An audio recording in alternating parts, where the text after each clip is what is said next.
Hello जी, नमस्कार। स्वागत है बच्चों आप सभी का विश्वास नर्सिंग इंस्टीट्यूट के ऑनलाइन प्लेटफॉर्म पे। आइडिया लग गया होगा आपको, हम बायोलॉजी के एमसीक्यू सीरीज पे बात कर रहे हैं। आज अपन नेक्स्ट जो चैप्टर है उसके बारे में कवर करने वाले हैं। 3 चैप्टर अपन कवर कर चुके हैं। आज जो 4th चैप्टर है वंशागति और विविधता के सिद्धांत, उसके बारे में अपन पढ़ेंगे। Principle of inheritance and variation, उस चैप्टर के इंपॉर्टेंट जो क्वेश्चन है उसके बारे में हम डिस्कस करेंगे। आइए चलते सबसे पहले क्वेश्चन की तरफ। पहला क्वेश्चन क्या कह रहा है कि एक वर्णांध यानी एक कलर ब्लाइंड मैन और एक सामान्य महिला के विवाह से उत्पन्न होगा, किस तरीके से इनहेरिटेंस निकालनी उसके बारे में आपको बताना कि कौन सा स्टेटमेंट होगा। तो क्वेश्चन के अंदर क्या कंडीशन दी है कि वर्णांध पुरुष है, तो आप ऐसे बना लीजिए कि यह मेल। मेल का क्या होता है XY, क्योंकि कलर ब्लाइंड होता है एक सेक्स लिंक्ड डिसऑर्डर होता है, ये लिंग सहलगन विकार है ये। तो मेल क्या है, वर्णांध है। वर्णांध इसका मतलब कलर ब्लाइंड है। इसका जीन किस पर होता है, X क्रोमोसोम पे, तो C से लगा लिख दीजिए। एक सामान्य महिला, महिला क्या सामान्य, तो X सामान्य लिख दिया हमने, कि विवाह से उत्पन्न होंगे। अब यहां से देख लेते हैं अपन किस तरीके से इनकी संतान बनेगी। XCX, यहां से XCX, यहां से XY, यहां से XY। इसका मतलब देखो, जो लड़कियां हैं, ये लड़की है, ये लड़की है, सारी की सारी लड़कियां क्या हो गई,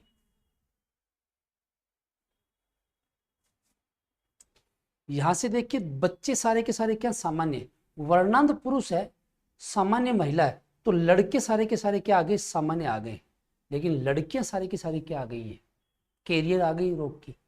सभी पुत्रियां वाहक हैं और पुत्र सामान्य होंगे। पहला स्टेटमेंट निकल गया, सभी पुत्रियां वाहक है, सारी पुत्रियां क्या हो गई है, वाहक हो गई हैं, और सारे पुत्र क्या सामान्य है। तो पहला ऑप्शन ही आपका करेक्ट हो जाएगा। हालांकि ये PYQ आपका पिछले साल पूछा था, लेकिन जो एग्जाम आया था वहां पर गड़बड़ थी ऑप्शन के अंदर। इसके अंदर सही तरीके से होगा कि सारी की सारी लड़कियां क्या है, वो कैरियर है, और लड़के सारे क्या है, सामान्य। इस तरीके से आप निकाल सकते हो। एक बच्चे का पिता वर्णांध और माता वर्णांधता की वाहक है, बच्चे के वर्णांध होने की संभावना क्या होगी। पिता वर्णांध है यानी कलर ब्लाइंड है, तो उसी तरीके से बनाइए। मेल है तो XY, वर्णांध है तो C लगा दीजिए, मतलब कलर ब्लाइंड है X पे, क्योंकि X पे इसका जीन होगा।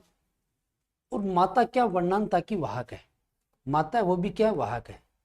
तो ये कंडीशन लिख दी हमने। अब इनका क्रॉस करवाइए, बच्चे के वर्णांध होने की संभावना क्या रहेगी। XC यहां से बन जाएगा XCX, यहां से XCY, और यहां से बन गया XY। बच्चे के वर्णांध होने की। अब लड़के देखो क्या है, ये लड़के हैं, ये लड़के हैं, सारी की सारी देखो, ये जो लड़की है 50% लड़की अपन कहेंगे कि वर्णांधता इसकी कलर ब्लाइंड है। 50% क्या है, कैरियर है। लड़कों में 50% लड़के क्या है जिनमें कलर ब्लाइंड है, और 50% क्या है, सामान्य है। तो 50% ऑप्शन हो जाएगा। वर्णांध होने की संभावना क्या हो जाएगी, 50% हो जाएगी। अब ये नहीं काउंट करना आपको कि 50%, सॉरी 25%। टोटल बच्चे कितने, 2 बच्चे, 2 लड़के हैं, और 2 लड़कों के अंदर एक लड़के के अंदर क्या है, कलर ब्लाइंड आ रहा है, इसका मतलब 50% के अंदर आ रहा है, तो 50% इसका ऑप्शन हो जाएगा। टर्नर सिंड्रोम की स्त्रियों में क्या होते हैं, जिन महिलाओं में टर्नर सिंड्रोम होते हैं वहां पर कंडीशन क्या होती है, उनमें कैरियोटाइप क्या बनता है, 44+X। यहाँ पर एक X क्रोमोसोम होता है वो अब्सेंट होता है। तो इनका ओवरी होती है वो छोटी होती है, ये बात ठीक है। इनकी ओवरी होती है, जो अंडाशय होता है वो भी अल्पवर्धित होता है।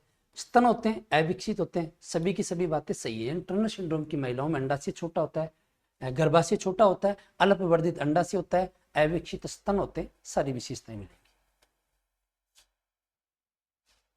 एकादि सूत्रता यानी ट्राइसोमी को किस प्रकार से दर्शाया जाता है।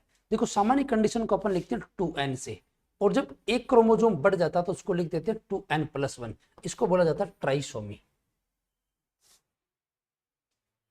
कौन से में 2n+1, डी ऑप्शन के अंदर। ट्राइसोमी 2n+2 हो जाएगा तो वो टेट्रासोमी हो जाएगी। एक अक्षलगन अप्रभावी विशेषक का उदाहरण है। अक्षलगन का मतलब जो जीन है वो अक्ष गुणसूत्र के साथ में लगा और वो रिसेसिव विशेषक का उदाहरण कौन सा है? फिनाइलकेटोन्यूरिया ऐसा नहीं है। फिनाइलकेटोन्यूरिया कैसा? ऑटोसोमल है, ये ऑटोसोमल रिसेसिव डिसऑर्डर है। Cystic fibrosis, sickle cell anaemia, ये भी क्या है? ऑटोसोमल रिसेसिव डिसऑर्डर है। यहाँ पर हीमोफीलिया क्या है? अक्षलगन अप्रभावी विशेषक है। देखो जितने रोग दे रखे हैं सारे के सारे क्या रिसेसिव है, लेकिन हीमोफीलिया और जो कलर ब्लाइंड है उनका जीन किस पे होता है? अक्ष गुणसूत्र पे होता है। तो यहाँ पर उदाहरण हमें पूछा इसका अक्ष लिंक्ड रिसेसिव ट्रेट का, तो वो हीमोफीलिया हो गया। यदि एक हीमोफिलिक पुरुष वाहक स्त्री से विवाह करता है तो उनकी संततियों के लिए निम्न में से क्या सही है? चलो उसी तरीके से कंडीशन बनाइए, यह मेल यह फीमेल। क्या कह रहा है कि एक हीमोफिलिक पुरुष है, पुरुष हीमोफिलिक है, इसका मतलब इसका जीन होता है अक्ष पे, तो अक्ष पे एच लगा दीजिए, हीमोफिलिक पुरुष ऐसे लिख देंगे। और वाहक स्त्री, स्त्री क्या है? यहाँ पर कैरियर है, वाहक है, इसका मतलब इसमें भी यहाँ पर एक पे एच लगा दीजिए, एक एक्स क्रोमोसोम पे। अब इनकी कंडीशन देख लेते हैं कैसे कैसे इनकी संतान बनने वाली है। यहां से एक्स एच बन गया, यहां से एक्स एच एक्स बन गया, यहां से एक्स एच वाई बन गया, यहां से एक्स वाई बन गया। इसका मतलब क्या हुआ? जो लड़कियां हैं उनमें 50% जो लड़कियां वो तो हीमोफिलिक है और 50% कैरियर है। लड़कों के अंदर 50% हीमोफिलिक है और 50% नॉर्मल है। 50% पुत्रियां वाहक और 50% हीमोफिलिक। पहले स्टेटमेंट में आएगा 50% पुत्रियां वाहक, तो 50% पुत्रियां वाहक है, कैरियर है, और 50% हीमोफिलिक है। हालांकि जो हीमोफिलिक लड़की होती है वो बचपन में ही मर जाती है, लेकिन इस कंडीशन के अकॉर्डिंग देखें तो 50% क्या आ रही है? हीमोफिलिक आ रही है और 50% सामान्य आ रही है। पहला ऑप्शन ही सही हो जाएगा। चलिए नेक्स्ट क्वेश्चन में, मंगोलिज्म एक आनुवंशिक विकार है जो अतिरिक्त गुणसूत्र की संख्या की उपस्थिति के कारण होता है। मंगोलिज्म किसको बोला जाता है? डाउन सिंड्रोम को बोला जाता है।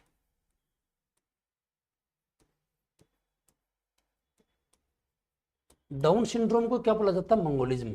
और डाउन सिंड्रोम के अंदर क्या पाई जाती है? 21st ट्राइसोमी पाई जाती है, यानी 21वीं जोड़ी पे ट्राइसोमी पाई जाती है।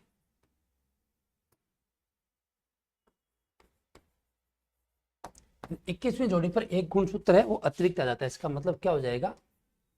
बी ऑप्शन हो जाएगा। 21वीं पे एक अतिरिक्त गुणसूत्र आ जाएगा। चलो ठीक है, अगले क्वेश्चन पे, क्लाइनफेल्टर सिंड्रोम को निम्न कैरियोटाइप से पहचानते हैं। ये क्वेश्चन भी इंपॉर्टेंट है, PYQ आपका पिछले साल आया था, ये भी नर्सिंग के एग्जाम के अंदर। क्लाइनफेल्टर के अंदर क्या होता है? एक्स वाई होता है, ये एक्स वाई होगा। अब देखो एक्स वाई वाई है, इसको बोला जाता है जेकोब सिंड्रोम।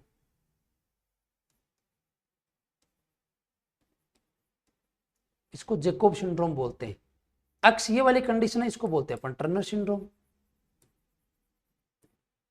और इसका मतलब है ये super female,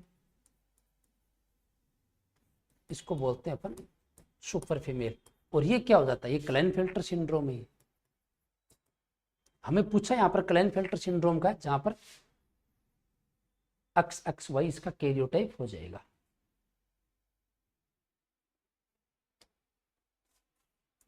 sickle cell anaemia में ऑक्सीजन तनाव के अंतर्गत आरबीसी का आकार क्या हो जाता है? नामी या आरबीसी सिकल सेल एनीमिया में कैसी हो जाती है? सिकल शेप्ड हो जाती है, हंसी आकार, दरांती के आकार की।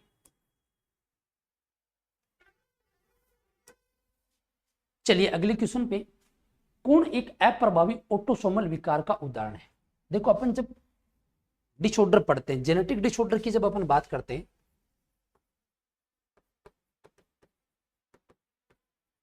तो जेनेटिक डिसऑर्डर को अपन दो कैटेगरी में डिवाइड करते हैं, एक मेंडेलियन डिसऑर्डर और एक क्रोमोसोमल डिसऑर्डर। मेंडेलियन डिसऑर्डर जो जीन की वजह से होते हैं, इनके अंदर देखो हम पढ़ते हैं हीमोफीलिया, हीमोफीलिया है, कलर ब्लाइंडनेस है, सिकल सेल एनीमिया है, थैलेसीमिया है, सिस्टिक फाइब्रोसिस है, फिनाइलकीटोन्यूरिया। इन डिजीज के बारे में अपन पढ़ते हैं। या क्रोमोजोमल डिसऑर्डर के अंदर डाउन सिंड्रोम, क्लेनफेल्टर टर्नर सिंड्रोम, जहां क्रोमोजोम का नंबर चेंज होता है। इनमें हीमोफीलिया और कलर ब्लाइंड, ये दो कैसे रोग होते हैं? सेक्स लिंक्ड रिसेसिव डिसऑर्डर होते हैं। ये सेक्स लिंक्ड रिसेसिव डिसऑर्डर, लिंग से लगन अप्रभावी। और बाकी के जैसे सिकल सेल एनीमिया है, थैलेसीमिया है, सिस्टिक फाइब्रोसिस है, फिनाइलकीटोन्यूरिया है, ये सारे के सारे कैसे होते हैं? ऑटोसोमल होते हैं। ये ऑटोसोमल रिसेसिव डिसऑर्डर। अब यहां पूछा हमें ऑटोसोमल अप्रभावी, ऑटोसोमल यानी ऑटोसोमल रिसेसिव डिसऑर्डर पूछा है, तो पहला ही छंट गया हीमोफीलिया नहीं होगा। इसमें नहीं पूछा तो कौन नहीं होगा? हीमोफीलिया नहीं होगा। बाकी सिस्टिक फाइब्रोसिस है, फिनाइलकीटोन्यूरिया है, सिकल सेल एनीमिया, ये सारे के सारे ऑटोसोमल रिसेसिव डिसऑर्डर होते हैं। फिनाइलकीटोन्यूरिया से प्रभावित व्यक्ति में एक एंजाइम की कमी होती है, फिनाइलएलानिन डिहाइड्रोक्सीजीनेज जो एंजाइम है, इसकी कमी है। जो इम्यूनो अम्ल को, ये एंजाइम जो होता है वो फिनाइल एनिलीन को किस में कन्वर्ट करता है? टायरोसिन के अंदर। फिनाइल एलानिन को किस में कन्वर्ट कर देगा? टायरोसिन के अंदर में बदलता है। या फिनाइल एनिलीन कीटोन्यूरिया के अंदर क्या होता है? फिनाइल एलानिन को टायरोसिन में बदलने वाले एंजाइम की कमी हो जाती है, जिसके अंदर बॉडी के अंदर फिनाइल एलानिन है, जिसके जो डेरिवेटिव है, इनकी मात्रा बढ़ने लग जाती है, जिसे मेंटल रिटार्डेशन यानी मानसिक विकास अवरुद्ध हो जाता है। तो यहाँ पर कौन सा किसको कन्वर्ट कर रहा है? फिनाइल एलानिन को टायरोसिन के अंदर कन्वर्ट किया जाता है। एक गुणसूत्र पर एक दूसरे के पास इसी जीन एक दूसरे के साथ स्थानांतरित होते हैं, इन्हें क्या कहा जाता है? सहलगन जीन कहा जाता है, लिंक्ड जीन। ऐसी घटना क्या कहलाती है? लिंकेज कहलाती है। कि when two or more chromosome located a chromosome near each other then they do not follow law of independent assortment and inheritance together. कि जब दो या अधिक जीन एक ही गुणसूत्र पर पास पास स्थित होते हैं तो वे स्वतंत्र अपीयन के नियम का पालन नहीं करेंगे, बल्कि एक साथ ही वंशागत होंगे। ऐसी घटना को अपन बोलते हैं सहलगनता। और जो जीन पास पास में लगे होते हैं उनको बोलते हैं सहलगन।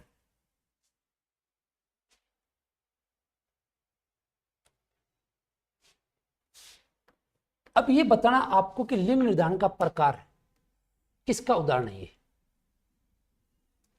अब देखिए ऐसा किसका उदाहरण? ये नर विषम युग्मता का उदाहरण है, मेल हिट्रोगेमेटी का।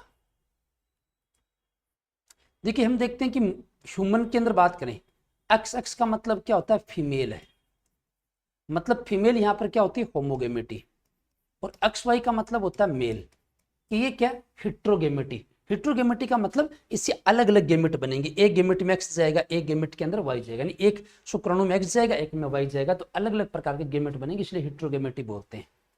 तो यहां पर बोले एक्स वाई प्रकार निम्न के उदाहरण है, नर विषम युग्मता के उदाहरण है। लेकिन कुछ के अंदर अपन देखते हैं, जैसे बर्ड्स के अंदर जेड जेड का मतलब यहां पर मेल हो गया, जेड डब्ल्यू का मतलब क्या हो गया? फीमेल हो गया। लेकिन यहां पर ये कंडीशन है एक्स जीरो वाली, ये किस में मिलेगी? कॉकरोच के अंदर पाई जाती है, इसका मतलब है मेल। तो यहां पर एक में ये जाएगा, एक में ये जाएगा, इसका मतलब ये नर विषम युग्मता बन गई, मेल हिट्रोगेमेटी। ये मेल हिट्रोगेमेटी के एग्जाम्पल है ये।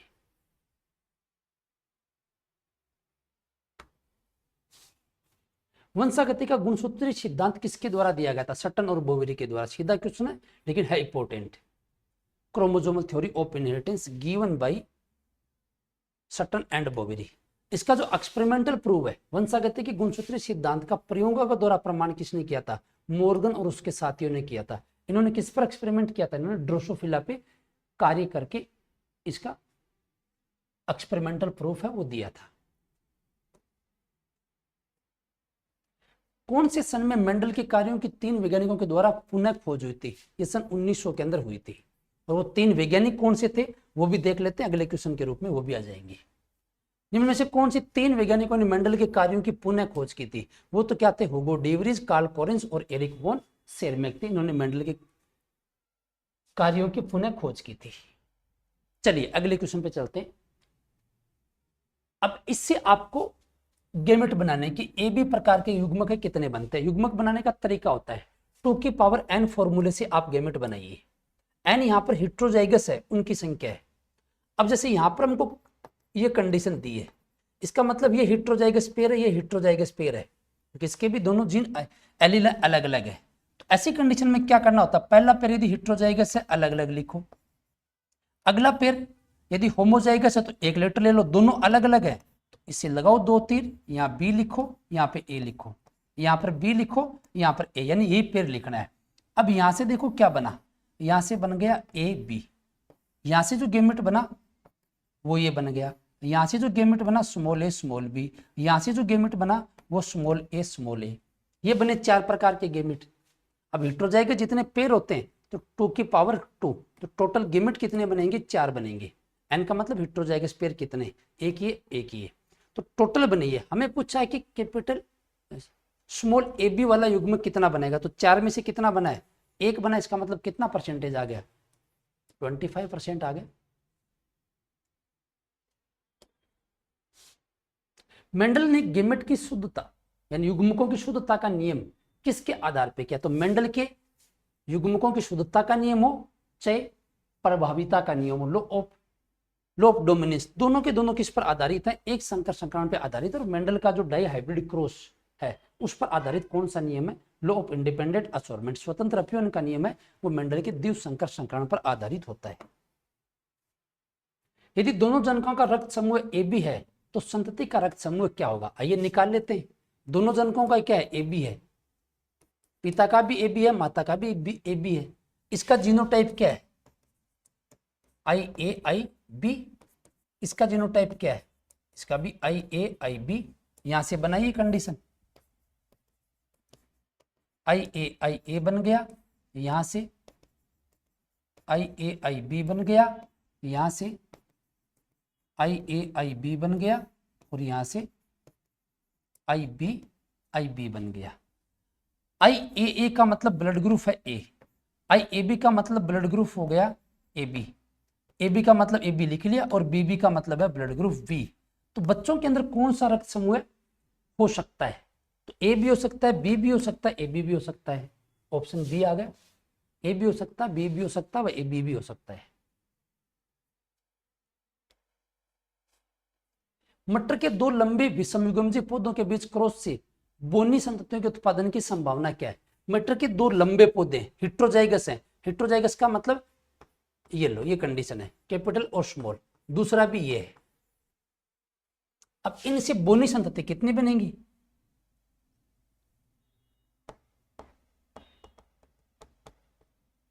ये हेटेरोजाइगस है, दूसरा ये हेटेरोजाइगस है। यहां से यहां बने लंबा बन गया लेकिन होमोजाइगस है, यहां से लंबा बना हेटेरोजाइगस है, और ये भी बन जाएगा हेटेरोजाइगस लंबा। यहां से ये बना, ये बन गया क्या, ड्वार्फ बोना बन गया। तो कितना प्रतिशत आ गया, बोनी पूछा हमें, बोनी, तो कितनी आगे इसकी 25% संभावना होगी। 4 है तो एक का कितना आएगा, 25% आ जाएगा।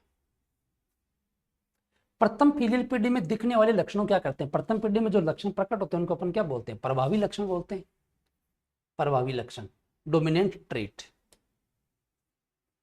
F2 पीढ़ी के लंबे पौधों के जीन प्रारूप को सुनिश्चित करने हेतु कि मेंडल ने इसका एक बोने पौधे के साथ में संकरण करवाया, तो ये संकरण दर्शाता है। देखो अब लंबे पौधे, अब लंबे पौधे का जीनोटाइप कैपिटल टी भी होता है, कैपिटल टी स्मॉल टी भी, यानी होमोजाइगस हेटेरोजाइगस दोनों कंडीशन में। अब पौधे को देखकर क्या पता चले कि इनका जीनोटाइप क्या है, तो पौधे का जीनोटाइप निकालने के लिए मेंडल ने क्या किया था, इनका बैक क्रॉस करवाया, टेस्ट क्रॉस करवाया, यानी इनका क्या कर दिया, रिसेसिव पेरेंट के साथ में, अप्रभावित जनक के साथ में क्रॉस करवा दिया। तो उसको यानी एक बोने पौधे के साथ में रिसेसिव पेरेंट के साथ संकरण करवाया, तो इसको क्या बोला, परीक्षार्थ संकरण, टेस्ट क्रॉस का। और जब किसी भी जनक के साथ में करवा दिया जाता है F1 का किसी भी जनक के साथ में, तो उसको अपन बैक क्रॉस बोलते हैं। हमारे टेस्ट क्रॉस है, टेस्ट क्रॉस ध्यान में रखिए, परीक्षार्थ संकरण।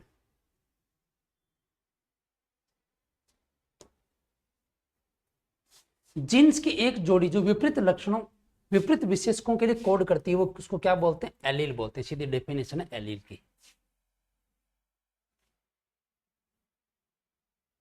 एंटीराइनम, डॉग फ्लावर या स्नैप ड्रैगन में फूलों के रंग की वंशागति निम्न एक का उदाहरण है। ये किसका है? ये बेटा इनकम्प्लीट डोमिनेंस का, ये अपूर्ण प्रभाविता को किसके द्वारा समझाया जाता है? एंटीराइनम या फिर मिराबिलिस जलापा। मेंडल द्वारा अध्ययनित मटर के पौधे में 7 जोड़ों के विपरीत लक्षणों में से फूल, फली और बीज के विशेषक कितने थे? फूल के 2 थे, फूल की स्थिति, फूल का रंग। फली के अंदर भी 2 थे, फली की कैसी स्थिति, फूली हुई है, संकुचित है, या फिर फली का कलर कैसा है, pod shape and pod colour. Seed के अंदर भी क्या, seed shape and seed colour, यानी 2 लक्षण है। फूल के 2 हैं, फली के 2 हैं और बीज के 2 हैं। मेंडल द्वारा अध्ययनित मटर के पौधे में विपर्यासी विशेषकों के जोड़े कितने थे? 7 जोड़े थे। 7 जोड़ी लक्षणों का चयन किया था। मेंडल की सफलता के निम्न में से क्या कारण थे? मेंडल ने शुद्ध वंशक्रम या शुद्ध प्रजनन किस्मों का उपयोग किया था, बिल्कुल सफलता का कारण था ये। एक समय में एक ही लक्षण पे विचार किया, ये बात भी ठीक थी। अपने प्रयोगों का इन्होंने सांख्यिकी रिकॉर्ड रखा, सारी बातें सही है, यानी वो सारे कारण थे जिसकी वजह से मेंडल क्या हुआ था? सफल हुआ था। मेंडल ने निम्न में से कौन से लक्षणों को नहीं चुना था? अब मेंडल ने जो 7 पेयर करेक्टर लिए, उनमें से कौन सा करेक्टर मेंडल की टेबल से नहीं था?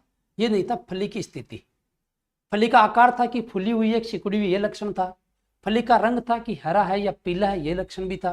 फूल की स्थिति भी थी कि ये एक्सियल है या फिर ये टर्मिनल है। लेकिन फली की स्थिति के बारे में कोई नहीं था कि फली कहां पर लगी हुई है, पोड पोजीशन नहीं था। तो यहां पूछा ही है कि कौन सा नहीं चुना, तो फली की स्थिति को नहीं चुना। एंटीराइनम में F2PD में फूलों के रंग की वंशागति के लिए दृश्य प्रारूप यानी फिनोटाइप क्या होता है इसका? चलो बनाते हैं। इसके अंदर एक रेड फ्लावर, एक व्हाइट फ्लावर, इसका गैमेट ये, इसका गैमेट ये, इनका क्रॉस हुआ तो ये बन गया। ये यहां पर रेड था, ये यहां पर व्हाइट था।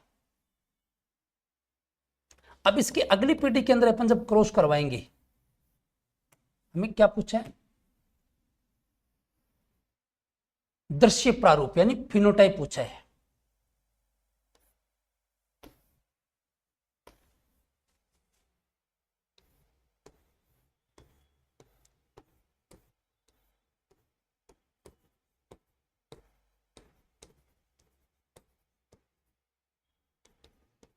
तो क्या आ गया? 1 2 1 आ गया।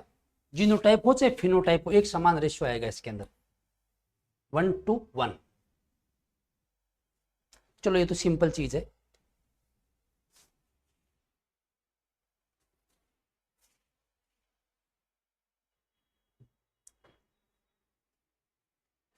ये थे जो चैप्टर था हमारा 4th चैप्टर, वंशागति विविधता के सिद्धांत, उससे संबंधित कुछ महत्वपूर्ण क्वेश्चन। तो साथ साथ में पढ़ते रहिए, तैयार करते रहिए। हम अकॉर्डिंग टू चैप्टर है उसके बारे में अपन लगातार कंटिन्यू डिस्कस करते रहेंगे। आपको सारे चैप्टर के बारे में इस तरीके से सॉल्यूशन है वो मिल जाएगा। बाकी किसी प्रकार का डाउट वगैरह रहता है, कोई समझ में नहीं आता, तो कमेंट बॉक्स के अंदर आप डाल सकते हो। तो आज के लिए इतना ही, नेक्स्ट वीडियो के साथ में फिर मिलेंगे। Thank you.